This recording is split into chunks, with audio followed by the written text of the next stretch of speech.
సిద్దిపేట జిల్లా Husnabad police station ఆవరణలో మాజీ SI John Wilson, CI Yadagiri 33వ వర్ధంతి కార్యక్రమాన్ని జాన్ విల్సన్ చారిటబుల్ ట్రస్ట్ వ్యవస్థాపకుడు బోయిని ఎల్లయ్య ఆధ్వర్యంలో ఘనంగా నిర్వహించారు. ఈ సందర్భంగా పోలీస్ స్టేషన్ ఆవరణలోని జాన్ విల్సన్ విగ్రహానికి సిఐ యాదగిరి చిత్రపటాలకు Husnabad ACP Satish, municipal chairman Rajitha, ప్రజాప్రతినిధులు, ప్రముఖులు పూలమాలలు వేసి ఘన నివాళులర్పించారు. అనంతరం 200 మంది పేద, వృద్ధ మహిళలకు నూతన వస్త్రాలను పంపిణీ చేశారు.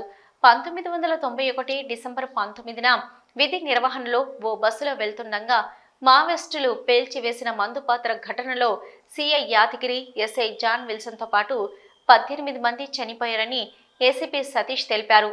అప్పటి నుంచి ఇప్పటి వరకు 33 సంవత్సరాలుగా ఎస్ఐ జాన్ విల్సన్ను జ్ఞాపకం చేసుకుంటూ హుస్నాబాద్లో జయంతి, వర్ధంతి కార్యక్రమాలను నిర్వహిస్తుండడం అభినందనీయమని అన్నారు. ఎస్ఐ జాన్ విల్సన్ హుస్నాబాద్లో కొద్ది కాలమే పనిచేసిన ఆయన అవలంబించిన స్నేహపూర్వక విధానంతో హుస్నాబాద్ ప్రాంత ప్రజల హృదయాలలో చిరకాలంగా నిలిచిపోయారని కొనియాడారు.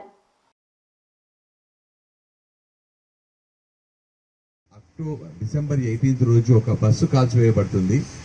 ఆ బస్సు కాల్చివేయ క్రమం లోపల ఇన్వెస్టిగేషన్ గురించి ఈ రోజు సరిగ్గా 33 years బ్యాక్ 1999 డిసెంబర్ 19th రోజు తను, అలాగే యాదగిరి సిఐ గారు, ఇంకా కొంతమంది సిబ్బంది, యాజ్ వెల్ యాజ్ ఆ బస్సు కాల్పోవడం వల్ల వచ్చినటువంటి ఆర్టీసీ సిబ్బంది కూడా దాంట్లో వెళ్ళి అక్కడ పోయిన క్రమం లోపల చేసుకొని వస్తుంటే ఆ బస్సును కూడా పేల్చివేయడం జరిగింది మావోయిస్టులు. దాంట్లో 18 members చనిపోయినారు. ఆ 18 members లోపల ఇప్పుడు కీర్తిశేషులు జాన్ విల్సన్ సార్, అలాగే యాదగిరి సార్, మిగతా సిబ్బంది అంతా ఉన్నారు. అప్పటి నుండి ఇప్పటికి కూడా తను తక్కువ కాలం చేసినప్పటికీ కూడా ఈ రోజు కూడా హుస్నాబాద్ ప్రజలు ఇప్పుడు మాట్లాడుతూ, పెద్దలందరూ మాట్లాడుతూ వినపడుతుంది.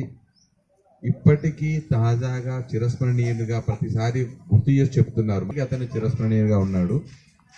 అదే రకంగా మేము కూడా వారి ఆశయాలు, వారి పద్ధతులను కూడా పాటిస్తూ ఇదే ఏరాను కొనసాగిస్తామని నేను మా సిబ్బంది తరఫున హామీ ఇస్తూ ఇప్పుడు కొనసాగుతుంది ఫ్రెండ్లీ పోలీస్. కానీ అప్పుడే ఆ మావోయిస్ట్ ఉన్న కాలంలోనే ఇంత చైతన్యం పొందక ముందు నుంచే ఫ్రెండ్లీ పోలీస్ అంటే ఎలా ఉండాలి అనేది చూపించిన మహానుభావుడు మరి జాన్ విల్సన్ గారు.